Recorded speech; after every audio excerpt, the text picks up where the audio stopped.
Welcome to Deep Fix, a podcast for people who think that depth is sexy. I'm Alex Olshansky, your host, and I hope that you might pardon my raspy voice. I'm recording this intro as I am getting over one of those winter bugs.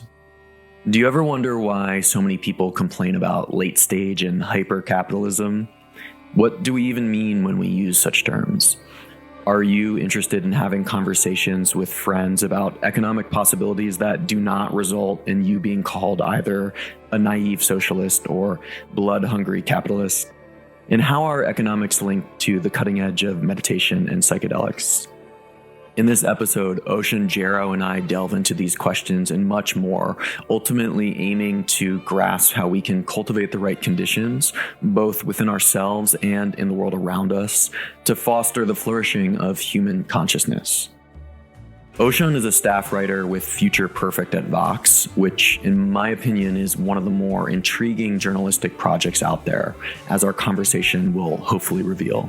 At Vox, Oshan writes about consciousness, including cognitive science, meditation, psychedelics, and philosophy of mind, as well as economics, with a particular focus on policies that can help build a more convivial future.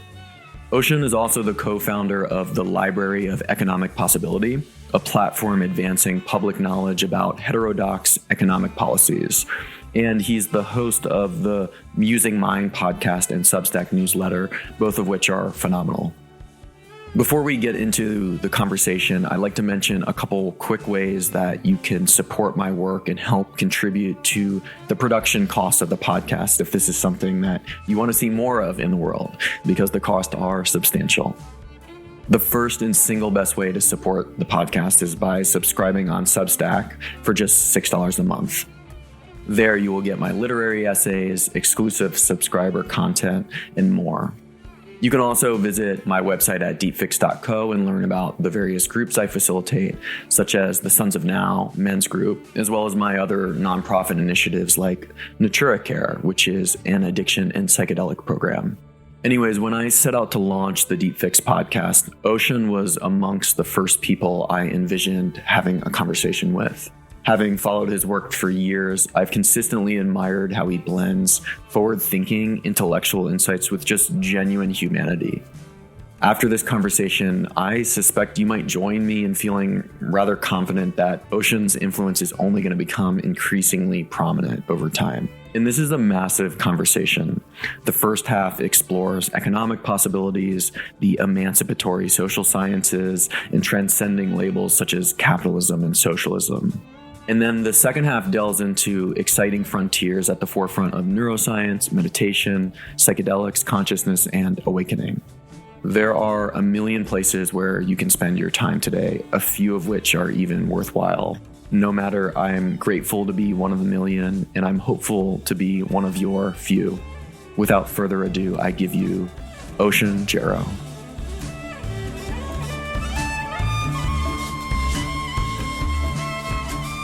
Oshan, welcome to Deep Fix. Thank you so much. Honored to be here. So I've been following your work for several years now, and I've watched you evolve from a podcaster and a writer to now the founder of the Library of Economic Possibility, a fellow at Vox's Future Perfect program. And you've become somewhat of a leading voice at a rather unique intersection, and that's where what's known as consciousness studies and economics meet.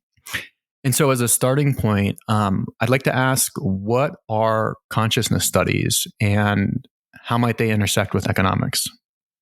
Yeah, I wish there was like a well-defined label I could just slap on. It would convey everything, but this kind of bundle of disciplines and interests is still kind of new and taking shape. So when I say consciousness studies, it's kind of a basket of things that include kind of traditional neuroscience, more broadly cognitive science, but also kind of the contemplative, kind of embodied dimension of things. So meditation, psychedelics, phenomenology, philosophy of mind. The study of consciousness is kind of necessarily interdisciplinary. You have all kinds of different inputs, and it just gets richer the more you do that anyway. So consciousness studies is just kind of the umbrella term for all of those different disciplines that are coming at that question from their own direction.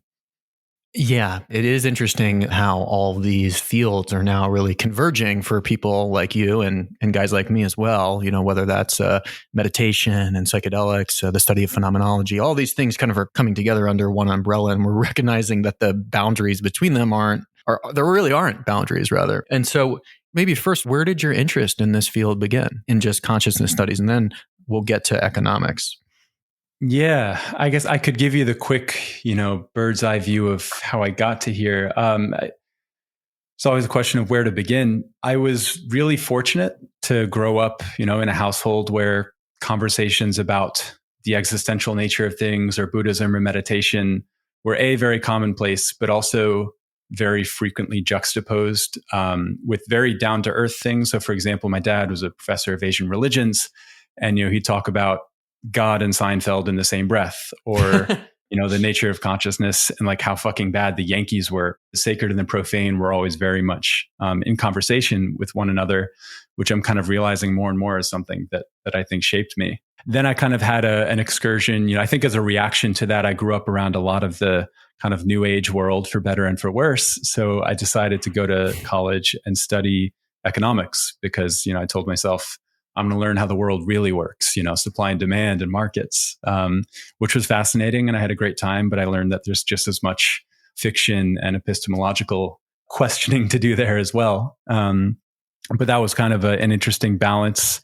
And kind of, again, after college, I wound up, I looked out at the field of entry-level jobs in the economics discipline. And let's just say I wasn't exactly the most invigorated by the landscape of what I saw. So instead, I saved up for a while, went off to Southeast Asia with my girlfriend, mostly Thailand and India, with the idea of doing the whole Dharma bum thing, so living cheap, doing as much meditation as possible. And that was a really wonderful time. We were traveling for about a year. I got really into reading and writing then.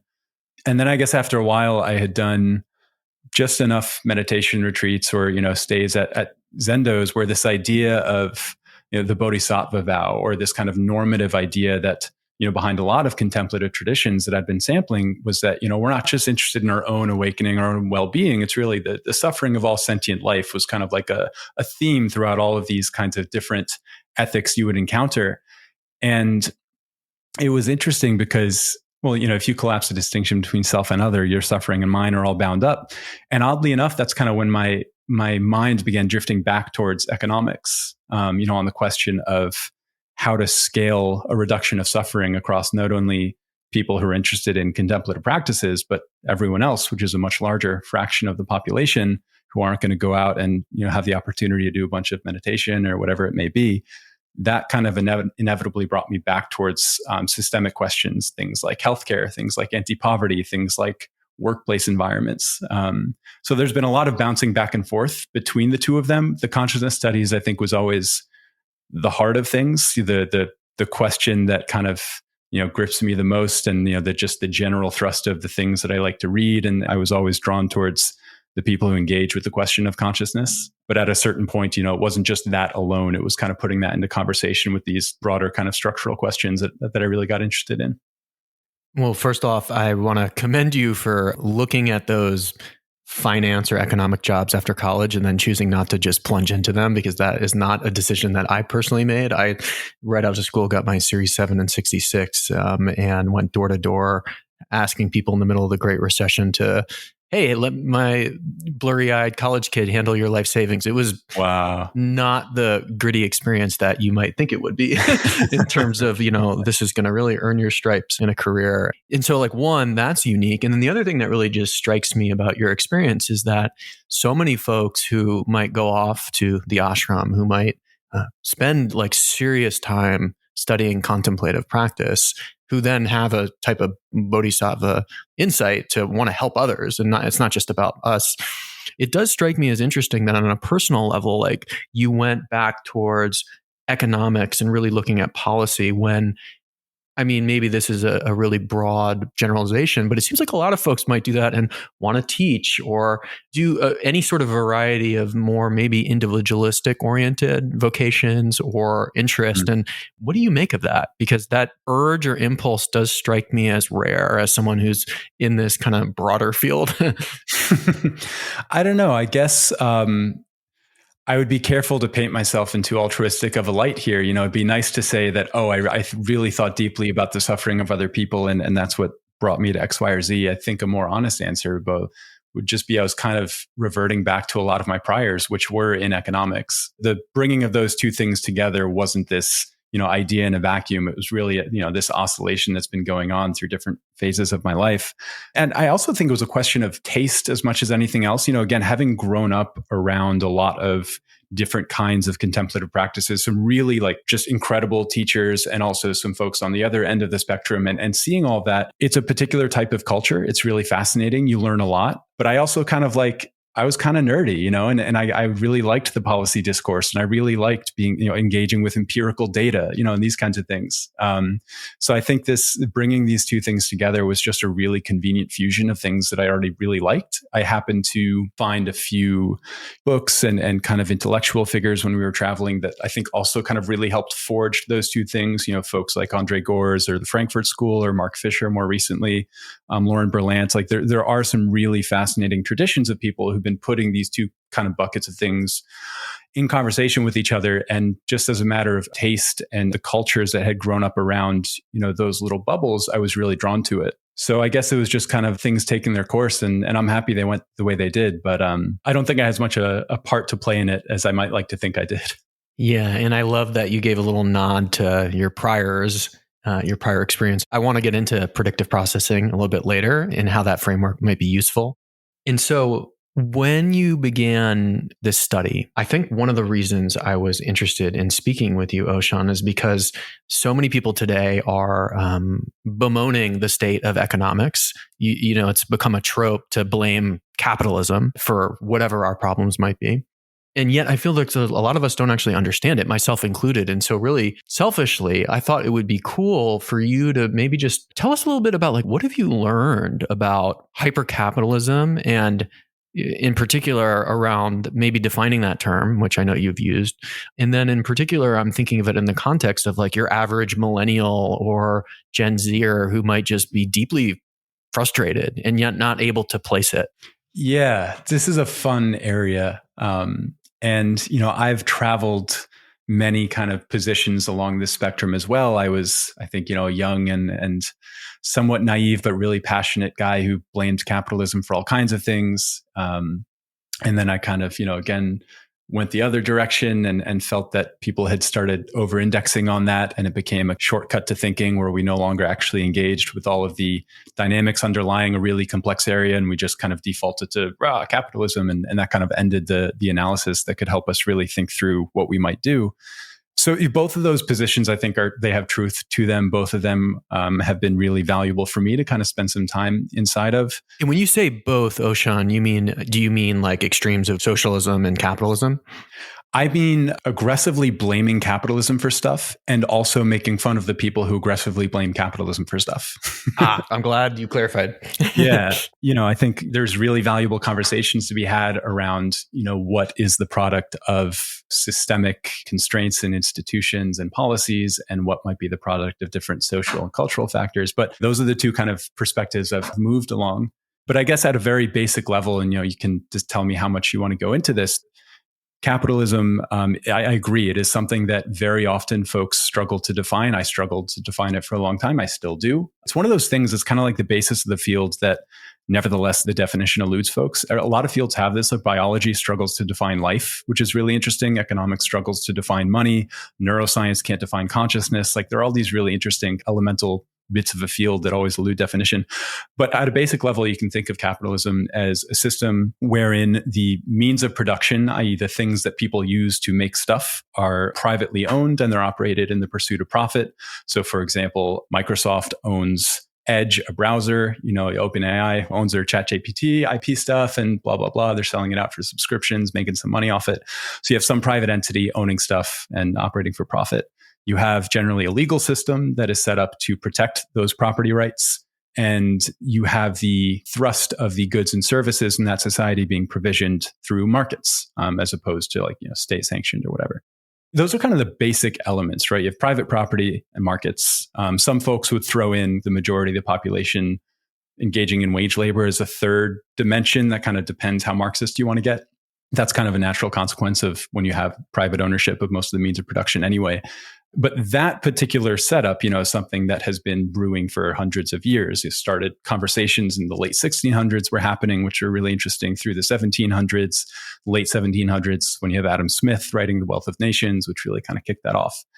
So this is a long process. And so when we talk about something like, hyper-capitalism, which also gets interchanged with neoliberal capitalism or late-stage capitalism, basically, people are gesturing to all kinds of things, but one of the really concrete shifts is the shift that happened, really started taking shape in the 1980s, started around 1971.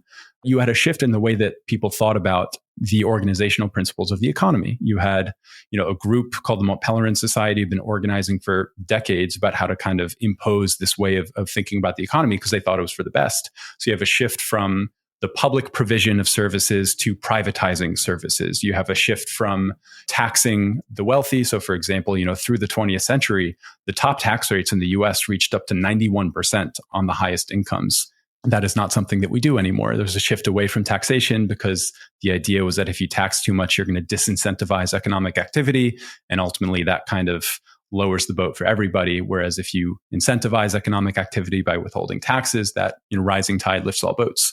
That was kind of pejoratively described as trickle-down economics, which now is like very contentious. So you had this shift, kind of a shift in the general way that we provision goods, in the way that we kind of structure markets, in the idea of what is the role of the government, right? Is the role of the government to just step in when markets fail and kind of engage in correcting market failures? Or is there a proactive role where you actually want a government shaping markets, for example, providing subsidies and incentives that will actually determine, for example, if the energy market will shift towards electric vehicles as opposed to fossil fuels, like these kinds of little nudges. So yeah, when people talk about hypercapitalism, they're talking about the latter portion, maybe the last 40 or 50 years, where a lot of these different institutions that we all engage with on a daily basis, whether it's social media platforms, whether it's urban design, the actual structure and architecture of a city and the kinds of buildings that get built, everything from the material to the types of businesses, like these are all shaped by the incentives that have been in play for a while.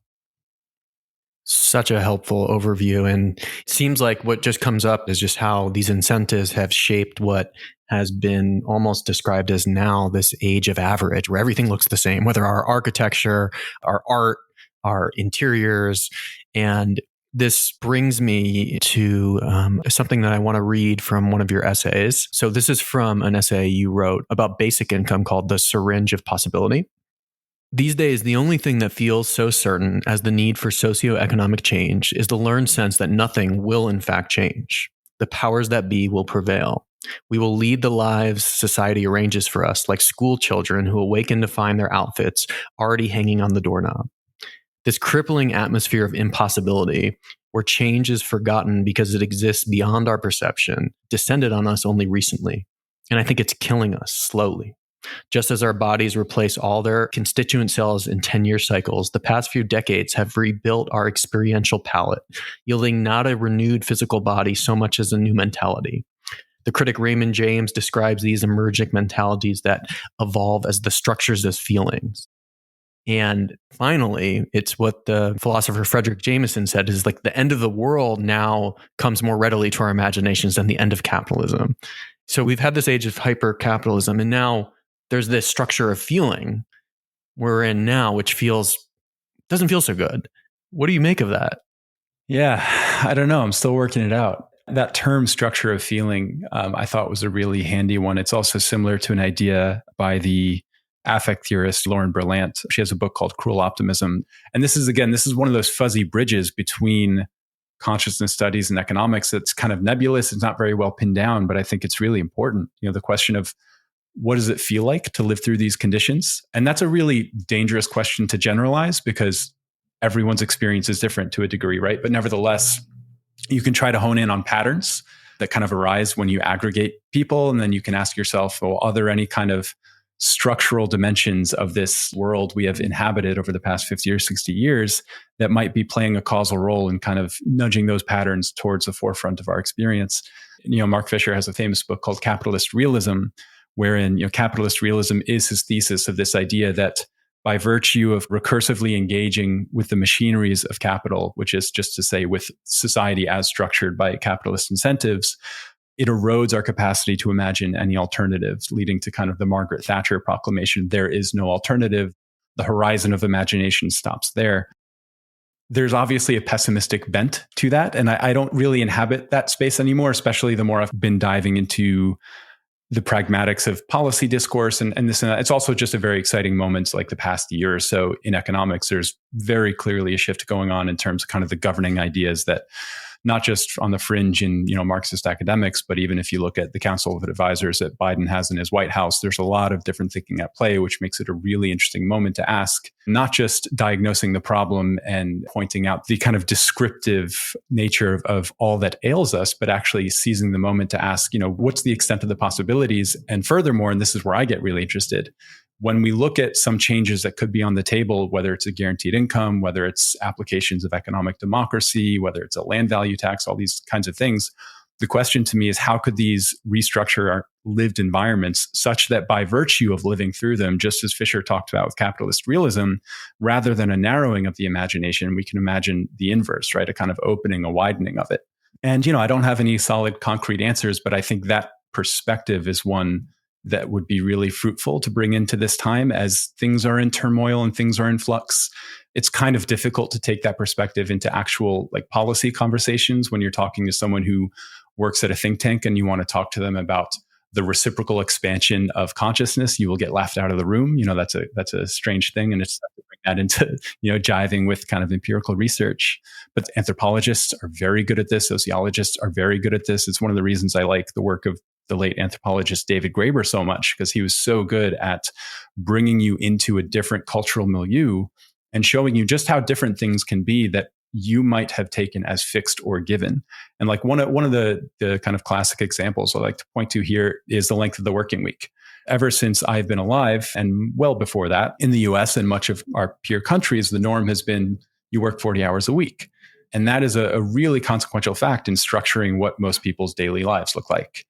That, of course, has not always been the case. If you look at from 1830 until 1930, rather than hovering at a horizontal 40 hours a week, that was always on a decline. And, thanks to a kind of mix of political and cultural factors, we stopped that. It was an intentional choice to move away from trying to engender that kind of a change. But when you think about what your life might look like if, for example, that trend has just continued and that socially necessary average might have been down to 30 hours a week by now, John Maynard Keynes thought it would be down to 15 hours a week by now.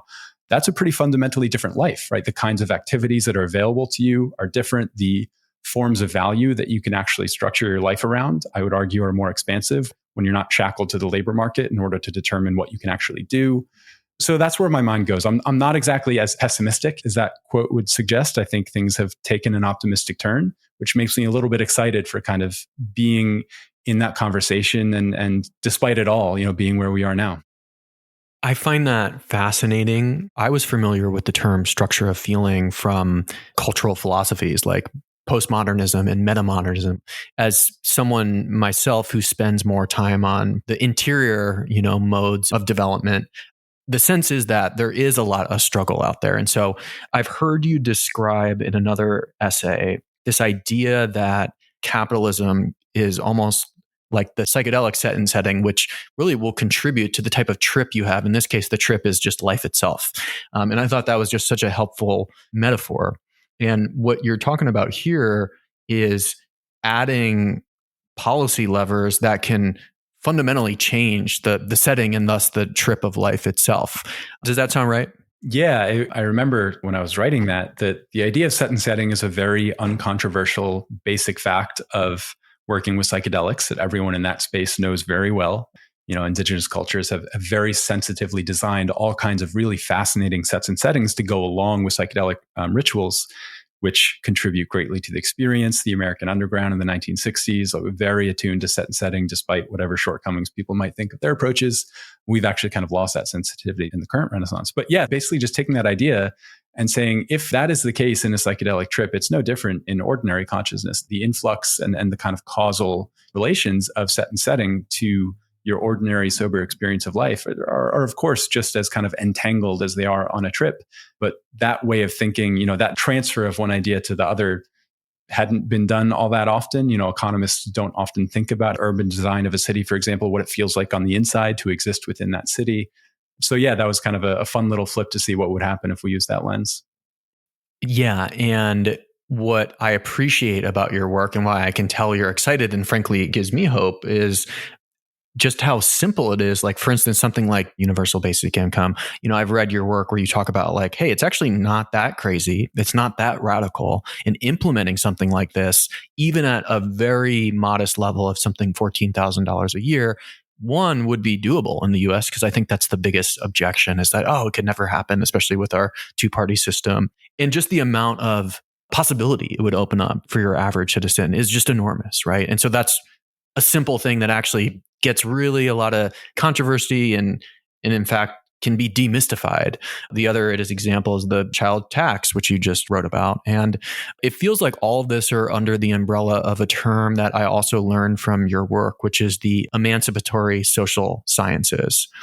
What are emancipatory social sciences? Yeah, this is another fun one I'm still trying to figure out. But yeah, I've been having a number of conversations recently trying to kind of unpack this idea of emancipation. And on one level of abstraction, it has the same meaning, whether in a meditative context or a social and economic context, which is just the process of unveiling all of that which presents to us as objectively existing fixed facts about how the world is, unveiling all that as actually being processes of mental or social construction, right? So emancipation would be foregrounding those kind of negotiable aspects of life that seem to naturally present as part of the background.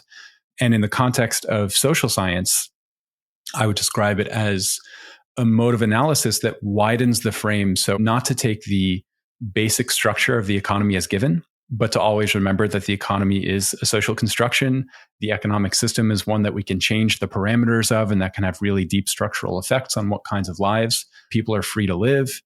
And maybe just to get a little less technical or arcane, the thing that might drive a social scientist to want to slap the label of emancipatory onto their title. I interviewed one guy, an economist, Christian Arnsberger, who's telling me about this, is that there's been what I would call a really widespread descriptive turn in social science, especially in economics. The field's kind of gone from one that originally was a branch of moral philosophy in the 18th century and early 19th to trying to be recognized as kind of a hard science more akin to physics. And in that process, economics has tried to describe the economic world, and in so doing kind of moved away from trying to explicitly change it in this kind of deep structural way. The ideals of growth and productivity and efficiency are kind of the proxies that stand in for that explicit normative question around what kind of economy we might want or what kinds of outcomes actually constitute progress. And I don't dismiss those outright. I think they're really useful proxies within appropriate contexts. But the idea that a morally agnostic pursuit of economic growth kind of naturally optimizes for human flourishing as well, I don't think holds any longer, if it ever did. And so the work that term emancipatory is doing is really signaling a return to engaging directly with the question of what constitutes progress, kind of beyond the stats that have come to dominate it. In particular, the person I'm drawing that from is a sociologist, Eric Olin Wright, who's fantastic. And there's a slideshow of his roaming around Google somewhere where he breaks down emancipatory, social, and science. He has definitions for each. The idea is kind of a return to the direct idea of human flourishing as it relates to our structural environments, rather than just resting on those proxies of growth or productivity. Right. Rather than just being a very reductive label of output or GDP, where there's so much constitutes a human experience. And I did listen to that interview you did with Christian Asperger, and I found it fascinating. In particular, I appreciated the reliance and the blending of economics and integral theory. And for those who are not familiar, integral theory is Ken Wilber's landmark framework that tries to account for multiple realms of existence, including just like the exterior and the interior mode of consciousness. Your work feels really integral to me. And so I wanted to ask, is that something that you identify as an integralist? Are you careful with labels? How much has Ken's work in that school of thought influenced you? Yeah, I'm always cautious with labels, but at the same time, they can be useful. I've read a lot of Ken's work, and actually his first book, Spectrum of Consciousness, which he wrote at like 23 years old, I think, I actually remember I was in college, kind of early in college, and I went to my dad and I was talking to him and I was telling him how I was like, this is all bullshit. So I asked him, like, what book can I read to give me a sense of what's actually going on here, to really set the table for, the kinds of things that, I'm interested in. And he gave me that book, Spectrum of Consciousness. So that was the first book I read kind of directly in that vein. So it holds a very dear place in my heart. Ken wrote that book when he was washing dishes by day. He would go sleep on a couch, kind of drink a gallon of milk and just write that book out. I think he wrote it in 3 weeks. It was kind of written in a flurry. It reads that way, but it's a very youthful, kind of exuberant packaging of all these different ideas. And I loved that at the time. So yeah, I really appreciate Ken's work. It was especially influential early on. I think the reason I moved away from engaging with it too much was just because I wanted to get more into the details of the economic side of things. And while he was really good at providing a framework that kind of situated how to bring that into conversation with contemplative questions, he's not an economist. He didn't pretend to be. So I moved more in the policy direction.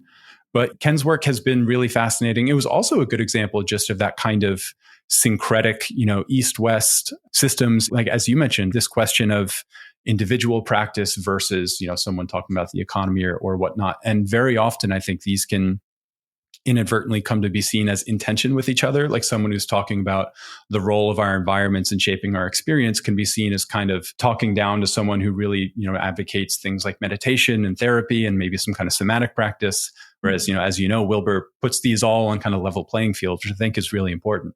Yeah, I appreciate that breakdown and the hesitation around adopting a label. I am just in awe of the fact that he wrote that when he was 22 or whatever it truly is. I think he'll go down as one of the greats of our time and still isn't appreciated in the way that he might be. And I say that knowing that there's a great deal of controversy that surrounds him and his work as well.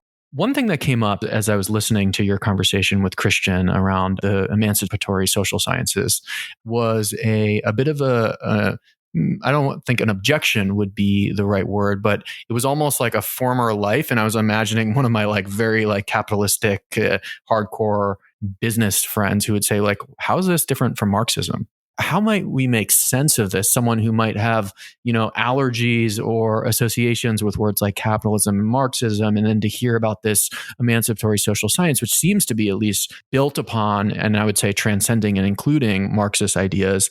I am curious to hear you speak a little bit about that, how it might be different or where they might be similar or what confusion there might be even in that question.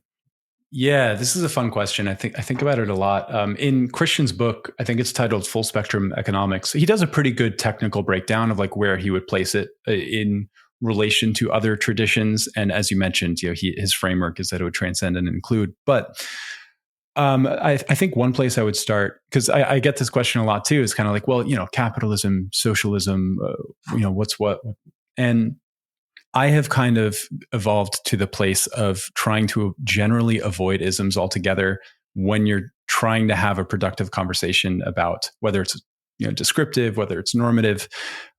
I think that for most people outside, if someone's job, an academic economist, for example, then maybe it's a productive conversation to kind of trace the contours of, would this count as capitalism even if we had universal health insurance and this amount of basic income and this much capital being nationalized and managed by a public portfolio? There are interesting conversations, but in general, I find it's way more productive to go one level down from talking about whatever you would call the system on the whole to just talking about a concrete change. So basic income. Frankly, I don't think it matters if someone labels it as Marxist or, Adam Smith incarnate or whatever. What matters is, does it work? Do we have the empirical basis to say this is a good idea or not? And what's really interesting, I had a conversation with Catherine Gibson, who has done a lot of really interesting work in the kind of post-capitalism space. And one of the points she likes to make is to emphasize what she calls economies of difference, which is to say, if you were to look at the US today, sure, generally it's a capitalist society, but every single day we all engage in modes of relation that would be considered communist or socialist. The word capitalism blankets all kinds of diversity that is already present, even in a place like the US, whether that's ways you engage with your classmates in school. One of the classic examples is when you're in middle school and you forgot your pencil and you ask your friend at the next seat over, hey, can I have a pencil? You're like, oh yeah, sure, here you go. There's not an expectation of you paying them for that pencil. If they have the extra pencil, you need the pencil, that goes to you, no problem. That's communist. You're not going to call yourself a communist generally when you do that. So I like kind of operating from that framework of there is no singular label to place on even what the US is today, despite, like we were talking about, people call this moment hypercapitalism. Even despite that, we have, a bit of the national capital stock is operated via public management. You can look to a place like Alaska, right? Alaska does this really interesting thing where 25% of all oil revenues are taxed and thrown into a publicly managed portfolio. And that is distributed to each Alaskan citizen as a dividend, kind of like a basic income. That is a socialist practice, right? The state is claiming a big portion of that capital stock and then allocating it. There's talks of generalizing that to the US at large. They call this a social wealth fund, where you would onboard a bunch of kind of private capital into a publicly managed portfolio. One example would be if you have a tax on corporate profits targeting excess AI revenues, and you want to onboard that into a public portfolio so that if there are outsized returns to companies that benefit from not even AGI, but just some really lucrative AI, you want to allow that to flow back into society and not just enrich, the particular shareholders of those technologies. That's socialist. But I don't think the productive frame to debate whether that's a good idea or not is whether socialism is good. The productive frame is, well, is a social wealth fund a good idea? So you can go look at Singapore, who has a really active social wealth fund, and that kind of a thing. So in general, I try to divert away from debating capitalism versus socialism because I think we just talk past each other. The problem is then you have to engage with like policy questions where you're really narrowing your audience of people who care, because policy debate is not generally sexy to anyone other than those who are inside of it. When you want to rope in more research, people usually don't have that on hand, so it gets a little trickier. But yeah, I'm especially, I wouldn't say I'm a socialist, I'm this, I'm that, or whatever. I think that generally the priors people have in their minds of what that means, there's just so much space that doesn't overlap, but there's so much assumption that gets built into it that I much more prefer to just kind of talk about policies on a case-by-case basis. That being said, like it'd be pretty easy to place me if you look at the kinds of policies I look at or I like. But you mentioned, we have this project, the Library of Economic Possibility. And that whole thing is really predicated on trying to support this mode of debate, right? Agnostic to whatever ism you ascribe to, what are the shared foundations that can kind of frame our conversation? So these are usually also very abstract. Maybe it's shared prosperity. Maybe it is just economic growth. There are modes where all else equal, you can argue that more growth is better than not. It enables kind of positive sum interactions and so on and so forth. So yeah, in public, I think I would lean away from the isms and more to let's talk about an actual policy, if it's a good idea or not. And whatever you wind up calling the resulting economy, from a bird's eye view doesn't really matter. I can't tell you how much I love that perspective. I mean, my work with Deep Fix is around nuance and dialogue, and it's just a helpful reminder to move away from priors or whatever areas of identification we're holding on to tightly. And I find that I notice that I do this often. I have a lot of friends who do this, some brilliant friends. And when I try to talk to them about something, maybe it's Charles Eisenstein's work around the gift economy, which has some really interesting stuff there. I don't know if you're familiar with him and sacred economics. I bet you are. Yeah. What I get is just immediate scorn. Like, oh my God, gift economy, that's a joke. Like that could never work. And yet a lot of us do that every day. We engage in a kind of gift economy mode, but once you slap the label on it, you shirk away from it. Exactly. There's that knee-jerk reaction. And I think it's great advice you're giving to move away from isms. I mean, in many other areas, not just economics, given your work with the Library of Economic Possibilities and elsewhere, how might you encourage someone to engage in dialogue around this? Let's say you're interested in something like, I actually think basic income would be a really smart layup thing for us to do that could help a lot of people. And then you get just that knee-jerk reaction around, well, what do you mean? Who's going to pay for that? Is it going to come out of my paycheck? I'm already hurting. I can't have any more restrictions on my business.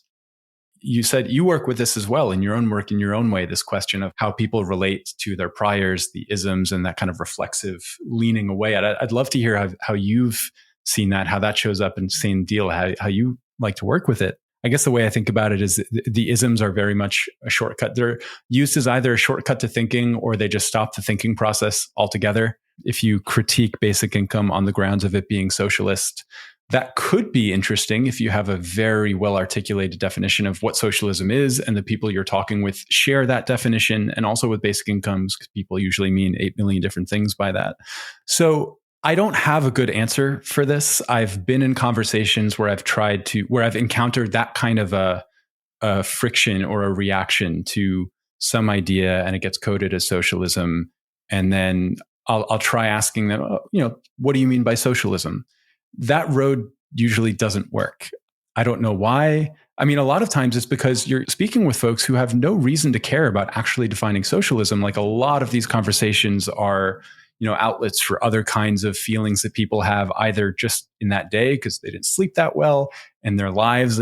Capitalism is a great magnet for all kinds of rage, and also for all kinds of beauty and aspiration. There are all kinds of utopian imaginaries that really depend on capitalism as the road leading in that direction. And so you invest a lot of your emotional self into these ideas. And this strikes me as a very therapeutic project, how to skillfully, in conversation in those moments, navigate that. I'm not a therapist, and frankly, I don't think I'm a super skilled conversationalist either. I think you have to be very delicate. But one thing that we tried to do with the library project with LEP was we wanted to design the messaging around that project to be as inviting to someone that is fundamentally skeptical of basic income as someone who, already ideologically is very aligned with it. So the project was designed not to preach to the choir, which you see a lot of in kind of progressive economic spaces. You see a lot of the case for basic income made in a way that already kind of presupposes that you buy in. Whereas if you are a hedge fund manager, or you run an oil rig or something, the messaging and the language that's used is going to scare you off right away.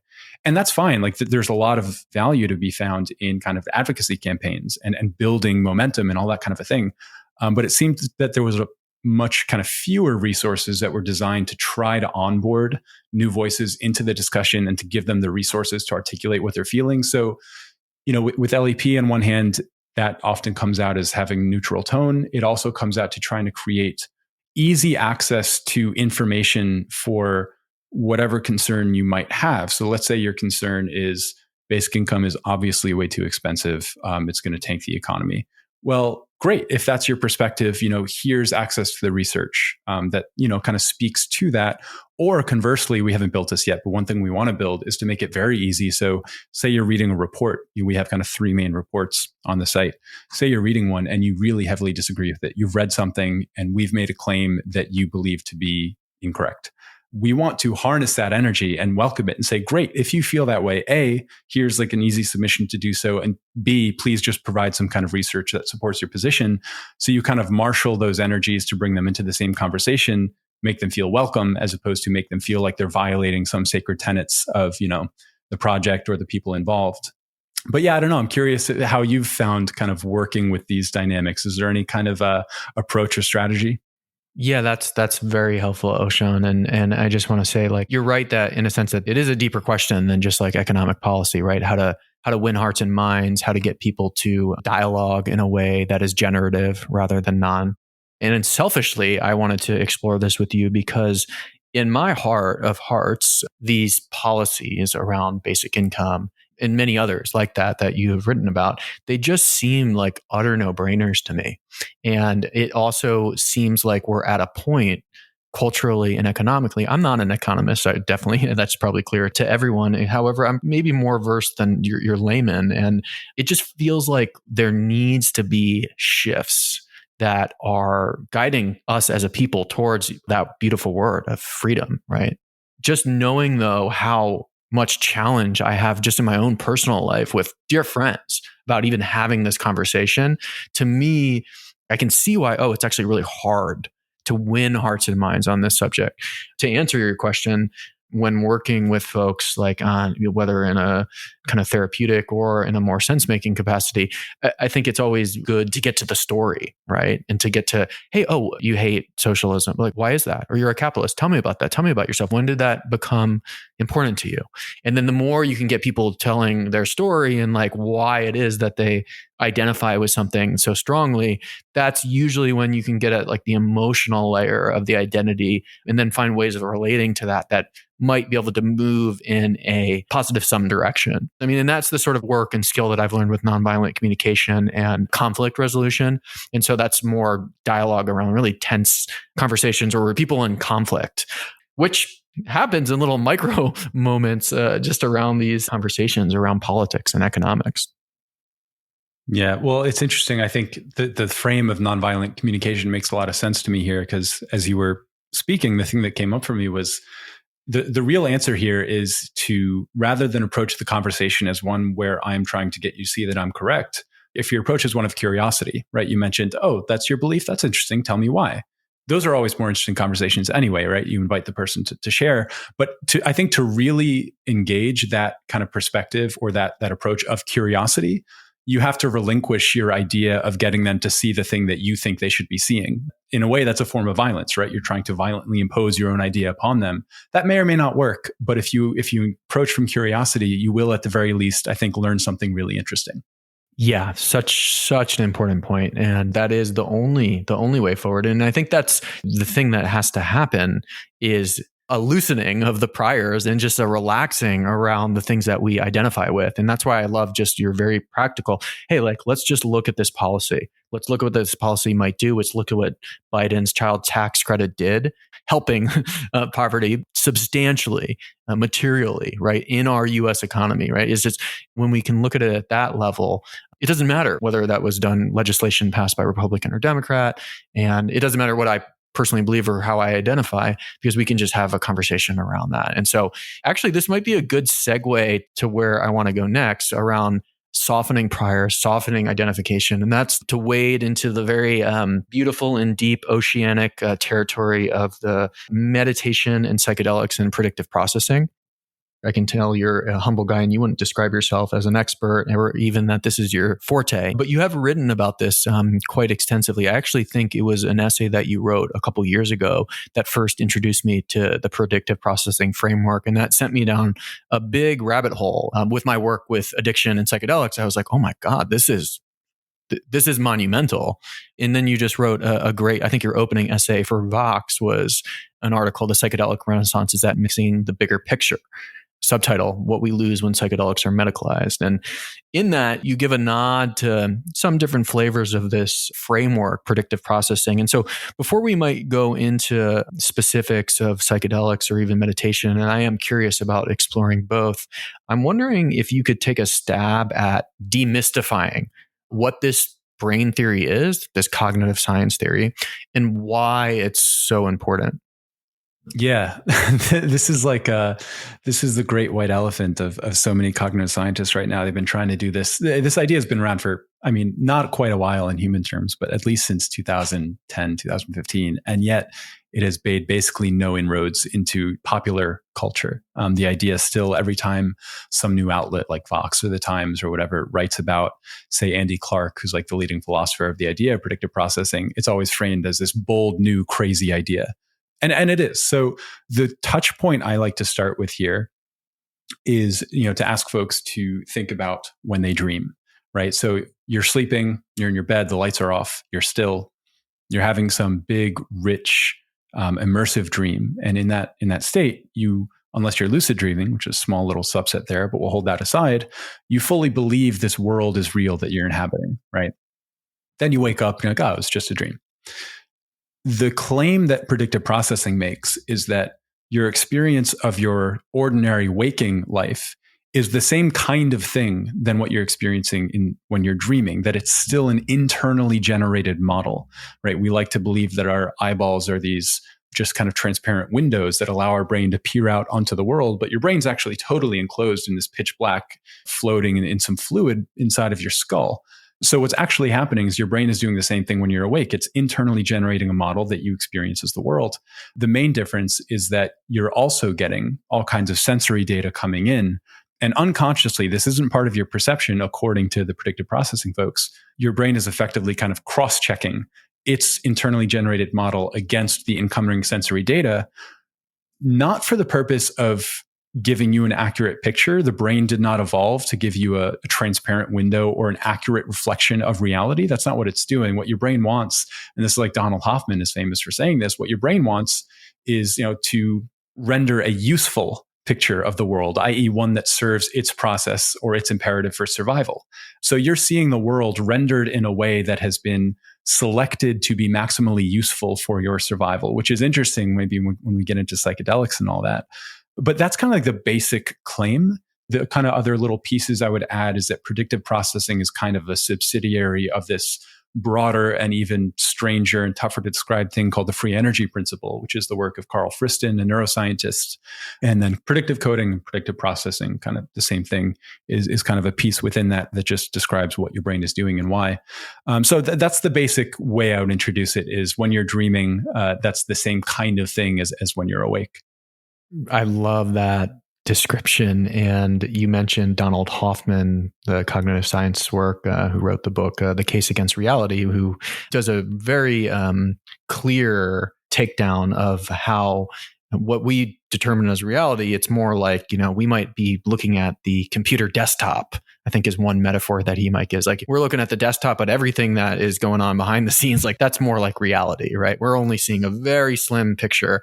And yeah, as you say this, something that I'm reminded of is that to really grok what you just shared and to grok predictive processing, predictive coding, it can be destabilizing for folks. Like to be like, oh wait, this is also akin to a dream. What do I make of the sensory inputs then, right? Where does that coming from? It almost can be something that's so big to really feel into that it can, I feel like discovering this intellectual theory for those who have that type of curiosity like myself in itself created a type of awakening. And I'm wondering if it was similar to you, or if you had to face any maybe even like big visceral like destabilization or kind of like whoa moments from learning about this. Yeah, I remember not specifically in the language of predictive coding. This was before I'd ever heard of it, but I will share that the first time I went on kind of like a big mushroom trip, I remember this was the most striking thing. I remember I was kind of laying on a beach and looking up at the clouds. And for like, I think 4 hours, I didn't move. The thing, I just kept I was stuck on this thing over and over, that the visceral embodied sense of how different things can feel. That, one of the kind of famous through lines in psychedelic experience is this idea of it can be otherwise, things can be otherwise. And psychedelics are one way to kind of encounter a range of just how different things can be. And that was really shocking for me. That was a big turning point, because then that kind of turned the lens back on my wondering, well, if things can be triggered to be this different, this easily in this way, how arbitrary is my normal experience of life? And like, what are the other factors that are shaping my ordinary sense of the world? And how much agency and flexibility does that have? To what degree can I fiddle with that, for better or worse, and kind of this curiosity lens. So I think my approach to it again was this one of curiosity, of wondering what else can be done. So meditation is a really interesting complement, of course. There's a lot of similarities and there's a lot of differences, I think, between psychedelic experience and meditative experience and all these sorts of things. But that's really something that's shown up in my meditative practice, is just this kind of fascination at discovering all these little different nooks and crannies of what it can feel like to be this conscious living system, especially when you find little triggers or kind of ways of changing the kind of baseline conditions. Even, back to William James, American psychologist, who everyone in the space is, familiar with. One of his most famous quotes, and this is after he'd done a bunch of experimentation with nitrous oxide, that was kind of his version of a psychedelic, which had kind of similar phenomenological properties. He has this long quote where he talks about, ordinary consciousness is parted by the filmiest screens from all of these alternate states of consciousness. And if you just apply the requisite stimulus, then those alternatives are there in all their completeness. So this question of, well, what are the various kinds of stimuli out there? What are the alternatives? Do some feel better? Do some feel worse? So that kind of, that's what radicalized me on that path, is just that question of, I have lived so much of my life not even knowing that there was this dimensionality to this experience of consciousness that I wasn't even aware of, and just wanting to see, where that leads. What that reminds me of, the William James quote, which thank you for reminding me of that one, is in meditation, when you first can stumble in or through practice enter what's known as the jhanas or jhanic states, these states of intense absorption, whether that's rapture or tremendous profound peace or even infinite space, it can feel like you're entering a different realm. And so to that point of the tiniest bit of film existing between you and that realm, like you realize, oh, whoa, actually, this thing's been here all along. I didn't do anything other than create the conditions that allowed for such state absorption to happen. And that obviously would be getting there via meditation. How does predictive processing account for being to enter just a wholly different state, like a state of, let's just say, full body pleasure, which has been described as even more pleasurable than an orgasm, which is a state that I've been fortunate to experience myself. And it might sound totally out there, but it's well documented. It is something that exists. And so I'm wondering how predictive processing can help us understand how, like, you can remove almost this little film and enter what almost seems like a doorway in the matrix to just different rooms of consciousness. Like, what's that? Yeah, that's a good question. Well, one thing that came up as you were speaking is kind of this the question of making sense of the coexistence of, ordinary sense of phenomenology coupled with all these other kind of stranger rooms, as you put it. It makes sense if we think back to the Donald Hoffman idea, right? The ordinary mind, again, has been evolved and developed along with a particular kind of set of incentives. And it's pretty easy to imagine why the psychedelic state or the jhanas or other deep meditative states might not have served our ancestors for most of our evolutionary history. Survival was often a very difficult thing to secure, and being in a state of deep absorption probably would not facilitate that in too many contexts. So you can see why maybe some of these states would not have been on kind of evolution's docket of where it wants to push the brain. And yet it's what makes a lot of these things really interesting now in the question of what are the requisite stimuli to bring these alternate forms into being. Because one way you can frame what meditation is doing, what psychedelics are doing, and a bunch of other practices, ritual prayer, is creating the conditions to alter the baseline of the cognitive system to explore these states that have not had that evolutionary value, but nevertheless, in this moment, in this context, where we're not facing the same selective pressures, maybe there is value that's worth exploring. And if so, that's going to be tough to bootstrap into the process. But facilitating the exploration and the familiarity and the study, and all these things of them, I think could help bring that into wider conversation. These have always been, at least in the US, very fringy topics. And I think a lot of the space of consciousness studies right now, whether it's contemplative scientists, you have university departments, you have Shinzen Young developing ultrasonic stimulation technology, that there's a big effort to kind of bring these into the mainstream and ask to what degree they kind of might contribute to psychology's kind of traditional questions. So I think that's a really interesting space. You asked kind of how predictive processing accounts for these things. And the main thing I would say is, if anyone is really curious about this, I would really, really recommend two papers. I'd recommend Ruben Laukonen's work in general. Ruben Laukonen has a paper on meditation and neuroplasticity. I think it's called From Many to One. Ruben, I think, has developed the most well-articulated model, and it's kind of a first stab. So by well-articulated, I mean, there's this really nebulous idea that really hasn't been formulated of what's going on in the meditative mind from the perspective of predictive processing. And I think he and his colleague, Helene Slatter, kind of really gave a framework to have the discussion.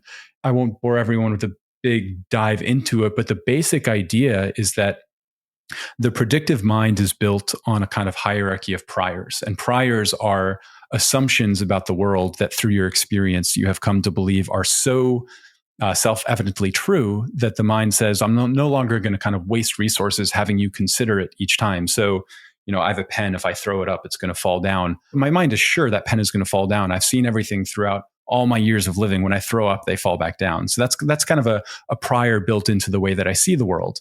Similarly, if I was in middle school and I ventured an opinion in front of the class and a girl I have a crush on said, that was stupid, I might internalize that as a prior of, oh, when I share my opinions, I get made fun of. And that becomes part of the bedrock of how I encounter the world. And I'm now more apprehensive to ever share my opinions. Like you, especially early on in traumatic experiences, you kind of build in priors that may or may not be super useful.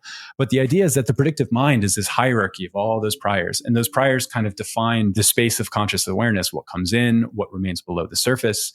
And what meditation does is it relaxes the precision weighting, which is like the fancy word for confidence that the mind ascribes to its predictions. So all of these predictions that through all of my years, I have kind of developed through experience as kind of the framework for how I see the world, meditation would progressively kind of reduce the confidence in them, which kind of expands the space of what might enter into conscious experience as those constraints are relaxed, right?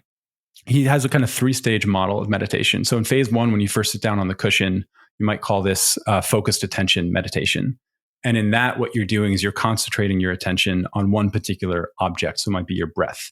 So what that's doing is raising that precision weighting, raising that confidence on all stimuli pertaining to your breath. And you focus and you hone in and you hone in. When you do a Vipassana retreat, you do this with the tip of your nose. You pay attention to the breath going in and out of your nose, and you just feel that sensation for like 4 days of just honing in on that. The next step is then to release the object of attention. So let's say you're at the Vipassana retreat. Now you're no longer paying attention to the nose, but in the process of honing in on that, the confidence and the attention that gets ascribed to everything else has kind of been relaxed and relaxed and relaxed.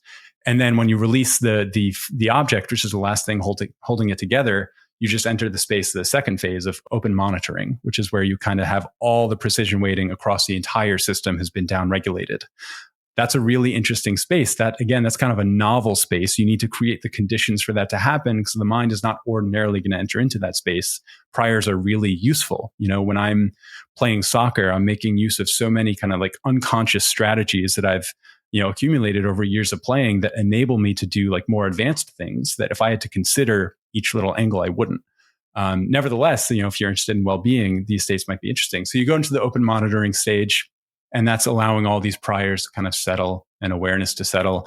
And then the kind of deeper stage, which is where it gets really funky, is the non-dual stage where kind of you relinquish everything altogether, subject, object, that dichotomy dissolves and so on, mystical experience. But the kind of simple story, the more accessible story is just at what predictive processing says. And same thing with psychedelics, actually. If you look at someone like Robin Carhart Harris, this is the other paper I wanted to recommend. He's written stuff on the entropic brain or the rebus model or canalization. But there, the same thing with priors is, I think the rebus model is short actually for relaxed beliefs under psychedelics.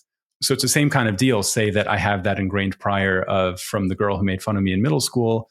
Well, if you can kind of relax that prior a bit, say you're working with a therapist too, so that you can kind of steer that experience, make use of the neuroplasticity to rewire that a little bit.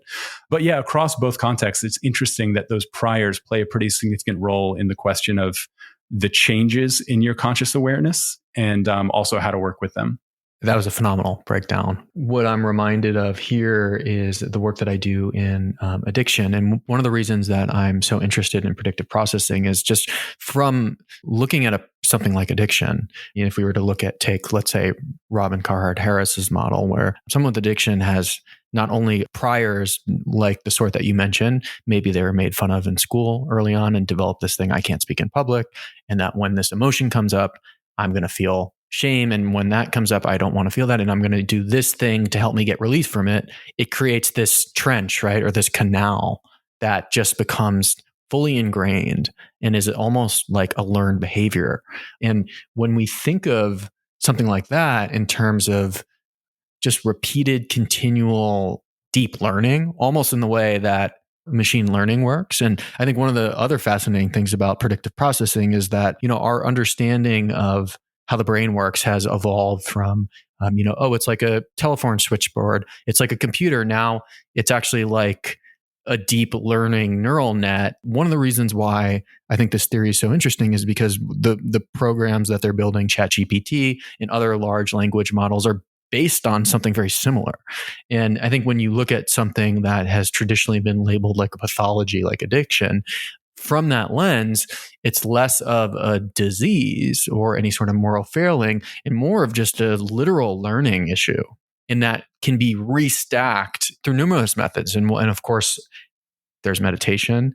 And then there's psychedelics, which for someone who's facing that sort of issue, it does what you so beautifully put a while back in our conversation. It just opens new possibilities, because there's still a lot of controversy in this field more generally with addiction and psychedelics, and whether there's an inherent paradox in using a drug to enhance rather than constrict one's recovery. And so what I often tell people is that for those who are in that, it just shows them that things can be different, that this isn't how that has to be. And that really can't be understated when you encounter people who are just in that place where they don't feel something can change. Like, to be able to give that in a quick way that blasts the entropy, it's an enormous gift.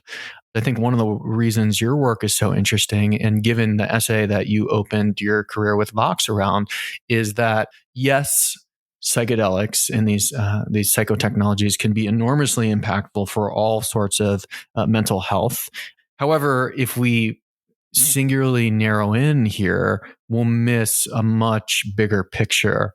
And without maybe rehashing or pulling quotes from that article, which was excellent and a really great breakdown of just the psychedelic renaissance and how we got here, and in a way that is a lot more depth than most mainstream articles. And so kudos for producing that. What might we miss if we singularly focus on mental health or mental illness even? Right.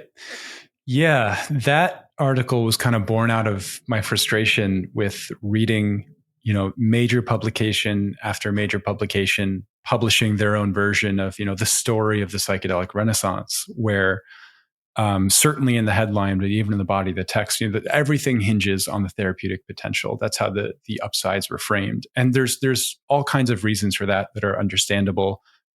People are suffering deeply.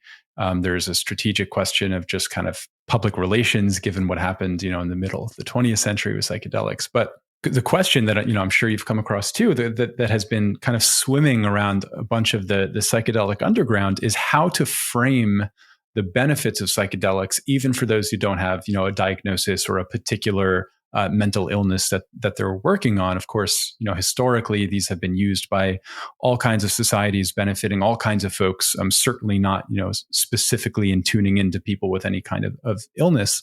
But it's been a really tricky subject to get into, that walks that tightrope of pointing to these benefits that can sound really grandiose. It's spiritual, it's religious, it's a mystical experience. That's a tough thing to get NIH funding for, let alone to get, the New York Times to write about all this kind of stuff. So that article began because I saw that Roland Griffiths, who led the lab at Johns Hopkins on their Center on Psychedelics, he launched a fund, I think it was almost a year ago now. It was called the Griffiths Fund. And in the explicit messaging of the endowment, the point was to fund research on healthy volunteers to explore the benefits for, I think he phrased it as, flourishing and secular spirituality. But the point was, you had a super mainstream, high credential scientist saying, hey, the therapeutic dimension is really important. We know there's going to be funding here. It's already booming. However, we can't lose sight of this other kind of category of benefit. So I figured that'd be enough to give me the chance to write the article. And the question of what we're missing is interesting. And it ties back to, the idea of set and setting, as we were talking about. When you medicalize psychedelics, you're trying to pin down the set and setting so as to render the experiences as predictable as possible, because what you want is a particular outcome, right? You want to take someone who comes in with an illness and you want them to come out showing improvements on a set of outcome variables that will also kind of cover your ass with the NIH and with the internal review boards and everyone who has a stake in that research going well, and so on and so forth. So what we're doing is it's a very replicable process where you go into your medical facility. These trips occur indoors. You trip alone. You're not in a group. There is a guide there or a facilitator, but this is someone you don't know very well. You're generally listening to music and wearing eye shades. And that was kind of the model that the clinical trials ran with. And from that, now when we go to look to Oregon, Oregon's the first state in the US that's offering legal access to psychedelics, and it doesn't require a medical diagnosis, but it's using the same set and setting, right? It's the same model. And there's a good reason for that, in that they see it as a way to lean on minimizing the risks while still getting benefits that can really help move this forward.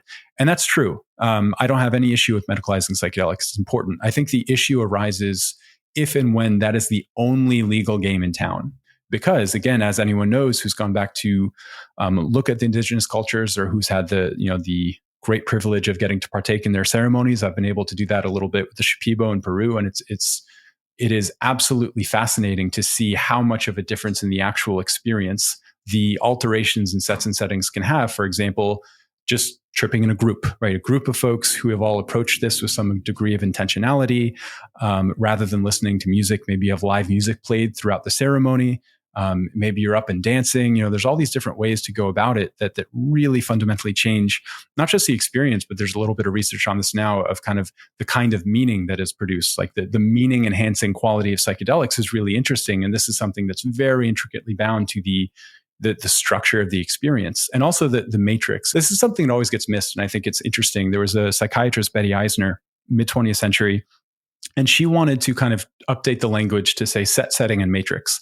And the matrix would refer to the everyday environments that people emerge from to come to their trip. So the dynamics of your workplace, your family life, your media environment, all these things that have, recursively shaped you and your ideals, your expectations, your patterns of thought. You come from that to have this trip.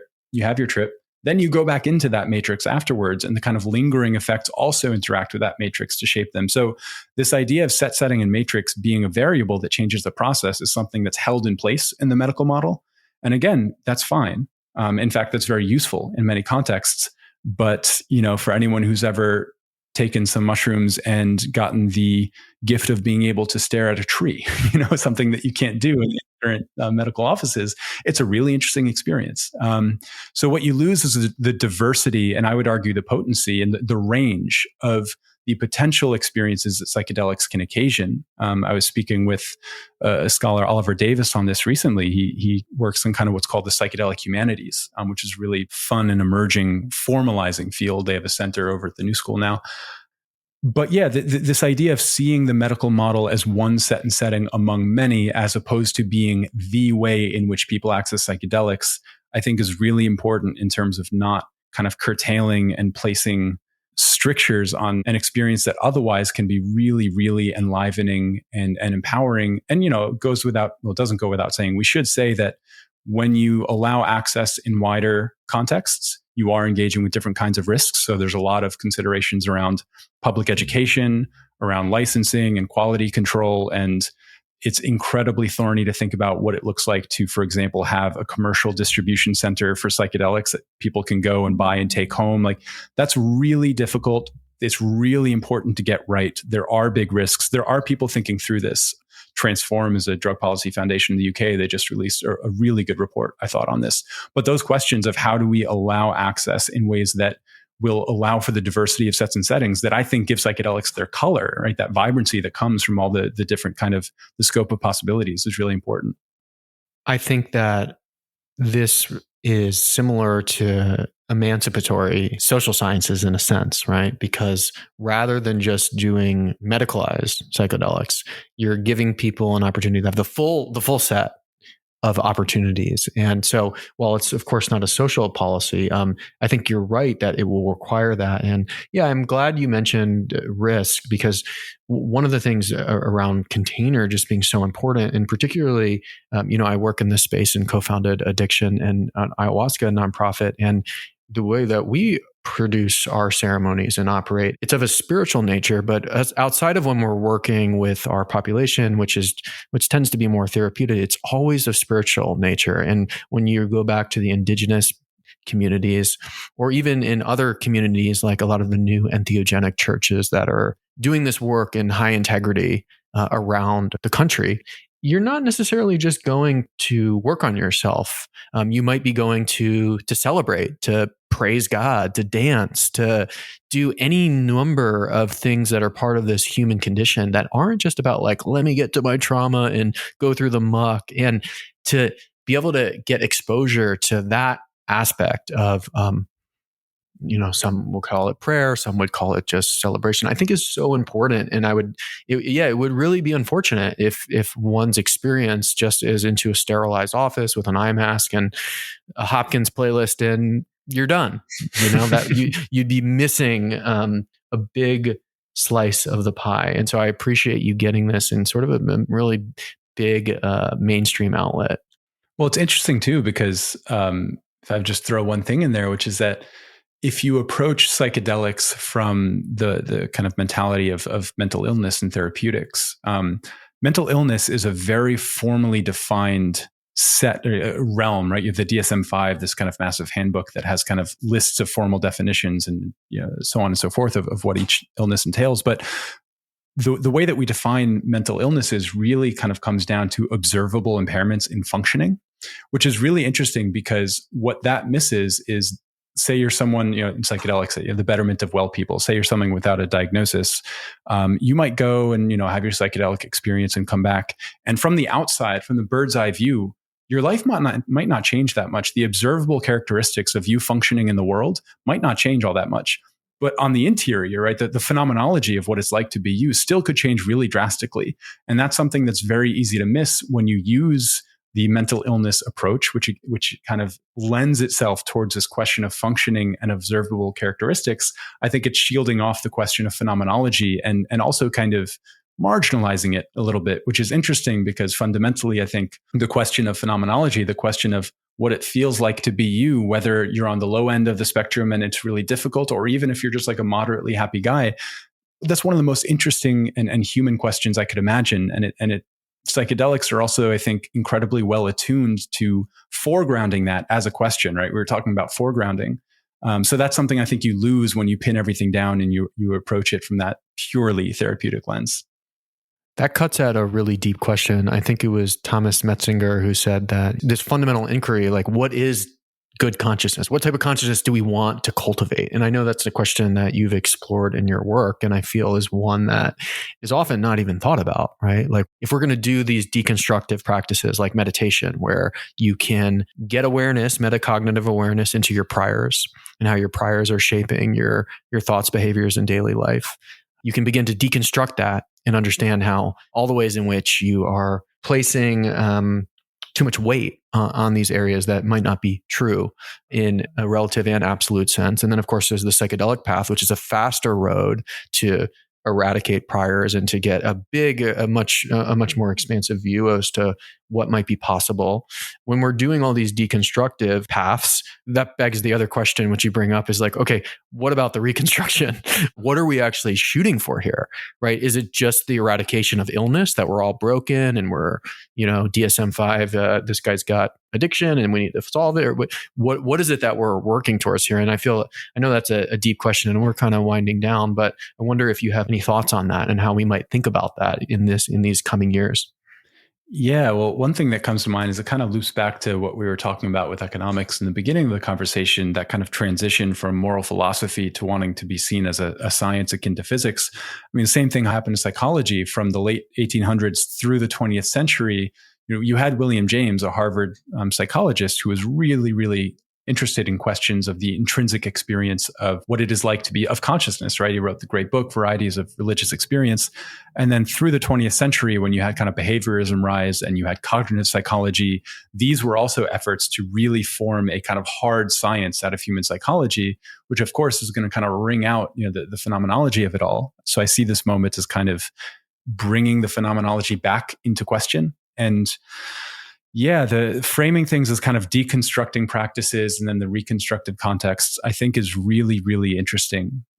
There's a number of folks who kind of come out of the predictive coding world who have been doing that. Shamil Chandaria, notably, it's done a couple of really interesting talks here.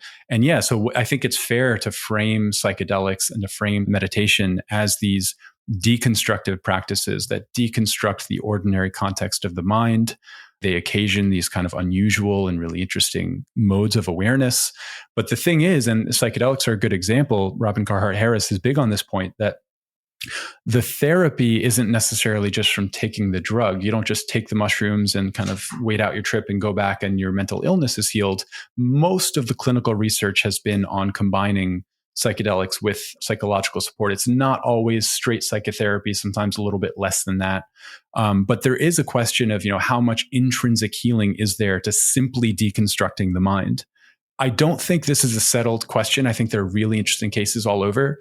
One analogy that I think is useful to look to is metallurgy. It's kind of this idea of neural annealing that gets thrown out a lot. In the literature today, a lot of folks will say that there's nothing intrinsically healing to just a quick burst of neuroplasticity, that once you get that window, you have to use it and pair it in skillful ways to get the outcomes you want. That might be true, but also if you go to metallurgy, imagine you're kind of cold work, you have metal and you've cold worked it for a long time. As you cold work metal, it grows more brittle. And so when you anneal metal, what you do, you heat it up. You can imagine, you've probably seen it in a cartoon, the metal is glowing bright orange. What that's doing is it's opening this kind of neuroplastic window, this window where you can reshape the metal, you can bend it, you can curve it. But even if you don't work the metal at all, even if you just take cold worked metal, heat it up past its annealing temperature, and then let it heal back down, there's still a process where it's intrinsically released the kind of accumulated stressors and it comes out being more pliable and more flexible. So I think there's the grounds for an argument that there could be some therapeutic benefit to simply deconstructing the mind and letting it go back.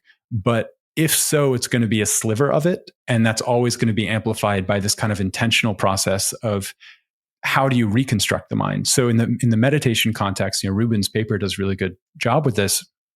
Once you've hit the ground, the so-called ground of awareness, that non-dual state, you're still conscious, you're still there. And as your priors begin to reassert themselves and kind of the mind begins to reconstruct, the claim, or so it goes, I claim no personal experience here, but the claim is that you can actually witness that process of reconstruction, which kind of introduces, I think, an interesting question, which is, if you're present during that process, do you want to intervene at all? And if so, how? And traditionally, this question of in what direction, towards what values should we be trying to steer the deconstructive process?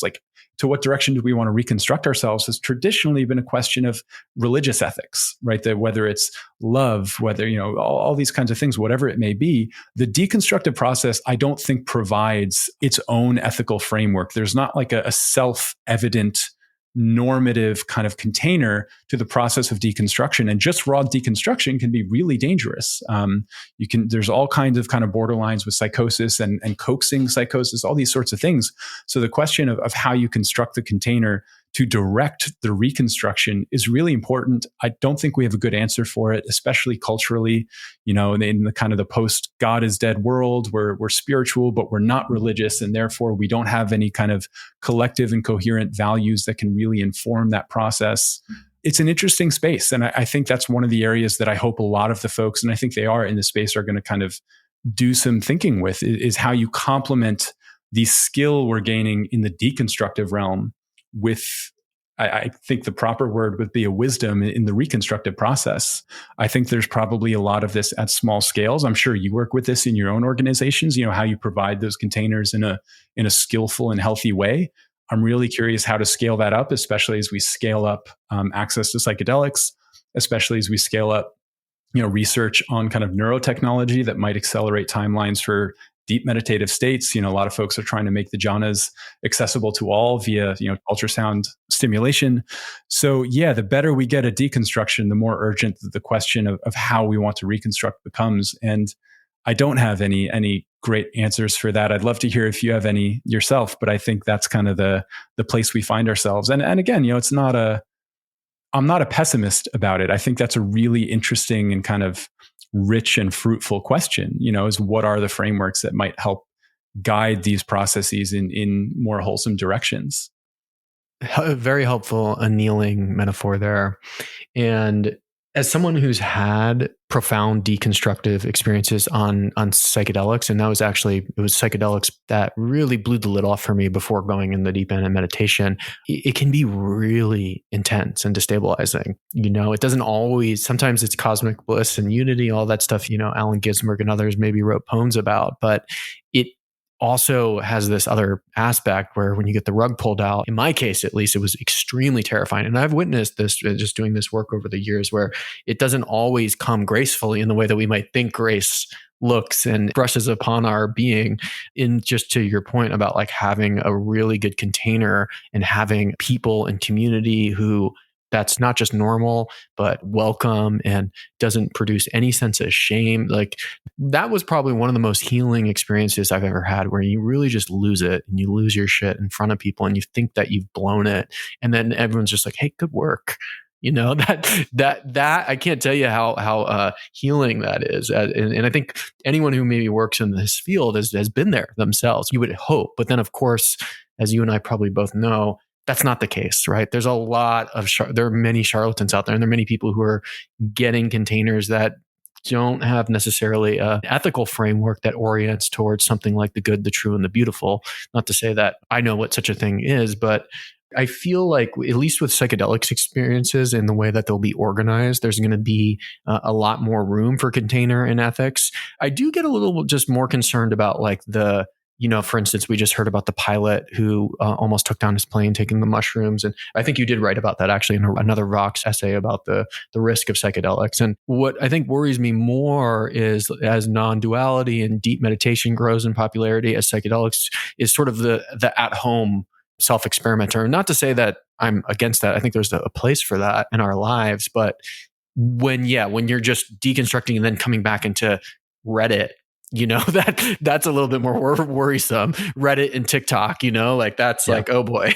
Yeah. Well, that was interesting. For that piece I wrote on that, I spoke to the former director of harm reduction for MAPS, and we were talking about, what can we do if, even among folks who do a lot of work in trying to shift attention to the kind of long tail but really intense harms of psychedelics. There are folks who work with survivors of sexual assault through psychedelic experiences, where you have guides who are taking advantage of folks and really horrible stuff.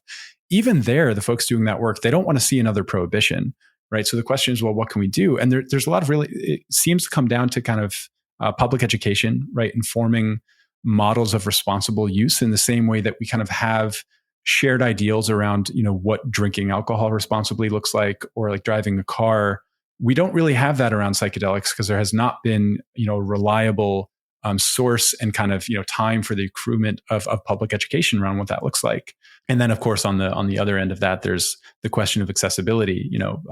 In order to drive a car, you have to get a license. And to get a license, you have to go through a test that kind of assures a baseline of knowledge that you have. I think that's an interesting kind of model to think about with psychedelics. But I agree, like as we expand access into, a wider group of sets and settings, the spectrum of risks, and I think the imperative to invest in harm reduction and public education grows too. One thing I want to say real quick before I forget, on the last point just came up to me. One of the areas in this conversation of deconstructing and reconstructing that I also am really interested in, and I think it's kind of hidden in the language, is the idea of deconstructing the mind implies already that the mind has originally been constructed in some way that you want to deconstruct, right? There's something lodged in the construction that is maladaptive or harmful. And I think what makes the framework of, call it emancipatory social science, call it just plain old economics, but thinking about the structure of society and those kinds of institutions that frame the everyday lives of ordinary people, that's a set and setting for the original construction of the mind in the first place. So it's really powerful to empower folks to be able to use these practices to engage in processes of deconstruction and reconstruction, if they're suffering or if they're curious about the nature of consciousness, whatever. But it's also really, I think, important not to forget the process by which you get to the ordinary mind in the first place is kind of higher up the causal chain, right? Like by the time you want to deconstruct your mind, you're already suffering from something that leads you to want to deconstruct it. Even, one of my favorite little ideas, I forget, this is on Twitter somewhere, but it's entirely possible that there are just kind of scores of Buddhas out there who are just purely perfectly enlightened and don't give two shits about Buddhism. They've never engaged with anything because they were just kind of came out that way for whatever reason. So this question of kind of what kinds of minds is society naturally producing before you get to the kind of imperative for deconstruction is one where I think the economic angle is also pretty relevant. That is an excellent segue and area for us to close. And I really appreciate that you're bringing it back to where we began our conversation. And you've been generous with your time. And we've covered a lot of ground here. So I just have a couple of quick questions to close. And one would be, and this goes back to what we were talking about earlier. And so again, I'm trying to think of an average person who used to come to one of my community dialogues. Someone's interested in sense making. Someone wants to see policy change. What would you recommend or encourage them to do if they're interested in actually seeing some policy change, or maybe even just educating themselves? Yeah, there's a couple different approaches. The first question is, there are local efforts and then there are, national or international efforts. And I think depending on what someone is interested in, that's going to matter. In general, I would usually, especially folks who are, looking for where to start, i.e. they're probably not academics or policymakers already, getting involved in local politics is a really interesting way to kind of see the all the wrinkles, all the issues on the ground. Local politics is fascinating. It's a little laboratory of democracy, and also it affects you, right? So whether it's looking into housing associations, my building just started a tenants association where we're organizing just to have kind of monthly meetings to talk about what management isn't doing well and what we want to kind of push for and this and that. And so these kinds of local organizational efforts are really important. And it's also a really nice kind of first person experience, right? Rather than like going to read a book or listening to a podcast or reading the output of some particular think tank on a set of policies. If you get involved in kind of the policies that are actually affecting your daily life or maybe your community, that tends to be a really wonderful thing. So that's something I'd recommend if anyone has the scope for it. Obviously, everyone's busy already, and the idea of getting involved in local politics is often like the last thing anyone has any interest or time for, often myself included. So there's that kind of caveat to it. In terms of kind of the wider debates on whatever policy, there's basic income, a smaller subsidiary that's a little more timely is a child tax credit. Something that I've really enjoyed is not finding any particular, article or book or this or that, but find someone whose taste or whose perspective you really appreciate. Someone who, maybe you've read them before, or maybe it's a recommendation from a friend, but someone who you trust to be a guide through the space, who, whether they're a journalist, whether they're an author, an academic, and engage with kind of the scope of their work. I found very often that if you read just one work, it's a cross section of one person's, thinking in a moment of time that's always kind of, dependent on whatever has been happening in, in the news or whatever. But reading someone's work who's covered, say, the child tax credit over 5 years was a way, like when I was researching these, got me really, I think, a more robust sense of not only, ideas about the policy itself, but also kind of a sense of the other major players. So if I wanted to go and read, a think tank's output or whatnot, it was a really good introduction. Finding the writers, the tough part, and that's a matter of personal taste. It's a matter of what policies draw one in. Like, we haven't talked about this much, but there's things like a land value tax, which is one of the notoriously kind of super wonky technical policies that basically no one has heard of, but basically every economist thinks is a good idea.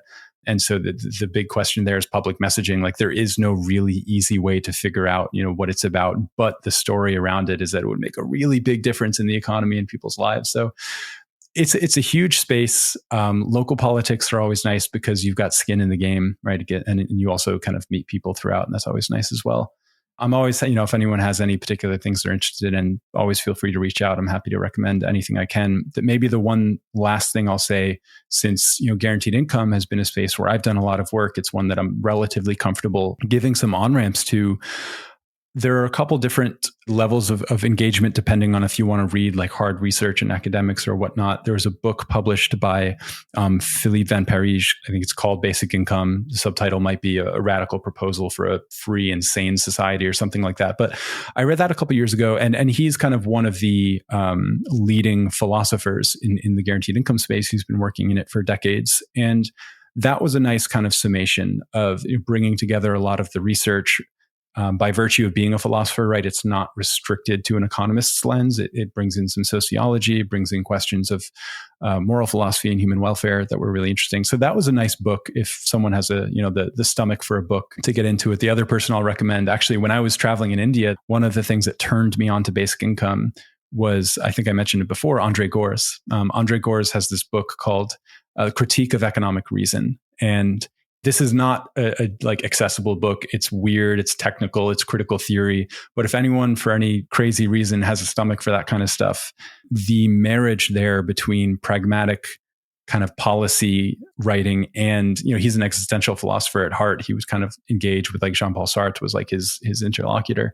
That was a really inspiring example of how you can bring together these kind of concrete, pragmatic questions around policies without sacrificing the scope or vision of emancipation, human flourishing, whatever it is, whatever your preferred label is. So that was something I found really inspiring. Maybe the last one I'll put out there for a very accessible introduction, a colleague of mine, Dylan Matthews, he's a writer at Vox, who's been writing about guaranteed income for a long time. And it was also kind of in complement to Gorz.